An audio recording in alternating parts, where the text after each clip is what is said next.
welcome back now. With around 1 million streams online, Melinda Ortner is preparing for a gig in the capital this coming weekend at the Pheasantry. Originally from California, she's toured the US, opening for the likes of Joe Jonas and Cobra Starship, but 5 years ago decided to shift over here, move across the pond, where she's continued to develop and grow her musical career. We're going to be catching up with Melinda in just a moment. First, though, a broadcast exclusive, a very first look at her brand new video for her track, I Want to Be Okay. And this falling force is holding me hard to the ground. And as my fingers curl, the smiles on your faces turn mine down.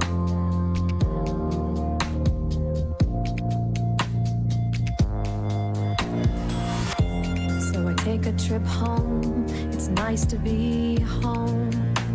The questions start, they still don't understand. There we go, just a taste of that music video. Melinda, lovely to see you. Thank you for joining us. I want to start by asking you about where that was filmed, because at some point, and we'll look at the pictures a little bit later on, you're in an ice palace.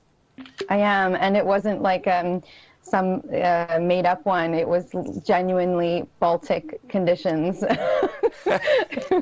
You know, I don't know what it is in Celsius, but in Fahrenheit, it's, you know, minus like 12 or something ridiculous. And we're like wearing leotards in Alaska, and we were trying to like warm ourselves up. So we're like, what can we drink or eat that, like, you know, keeps the body, because this is so painful.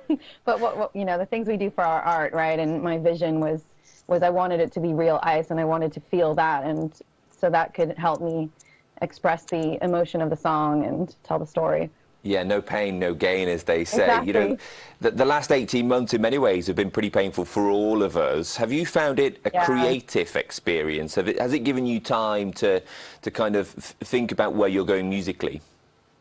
Yeah, absolutely. I think it's made everybody sort of take a step back and question what they want to do. And in a weird way, I sort of wished in my own head, so maybe I'm guilty of everything that's just happened. I'm so sorry, but I was like, I just want the world to freeze for like a year or something so I can catch up on all my projects and finish coloring this video and editing this one and like finish my album. I'm so behind, you know, because artists are very good at starting things and not so great at finishing things. So just, you know, the creative brain is a bit messy.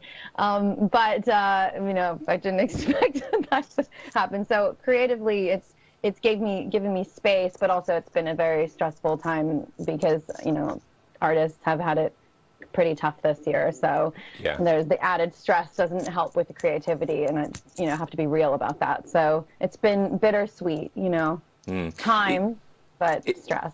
Yeah. It must be then incredibly relieving to know that you're back out in front of audiences. The gig coming up on Sunday, you know, probably one of the first where you will probably have a packed audience because people won't need to be socially distant.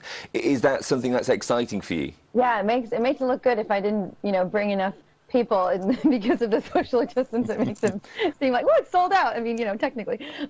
Yeah, I'm really excited to be on. I mean, there's nothing greater than just being on stage and singing your songs, and just you're in an afterglow for days after that, and then you wonder why you know, when you don't get that relief and you're just in the trenches of the work all the time and you don't feel the sort of payoff, you do. I think artists, we question what we're doing all the time, and mental health is a huge thing. I'm very vocal about mental health, and then the payoff is on the stage. So I think it's been such a build-up for 18 months of that, and then you do it and you're like, oh my gosh, that's why I do it this all, and that's, you know, dragging the keyboard, and, you know, it's a lot of work.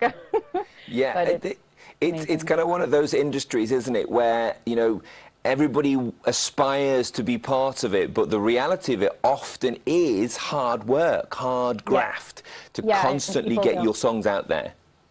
Exactly. I mean, people don't see, it's like this pyramid. They see the very, very tip of it, which is the released, polished products, but they don't see all the teeniest details, you know, eyelash curls, no, I'm kidding, but, you know, just every little thing, every detail that goes into it, and the patience required, and just, you have to, if you start getting worked up about the result or the end of the journey, then you'll just fall short, because it's just has to be about the journey. Otherwise, you're not in it for the right reasons. Melinda, always love to see you. Thank you so much. And let's remind the audience of where they can see you. This coming Sunday, Melinda will be at the Pizza Express in the Pheasantry in Chelsea at Sunday night.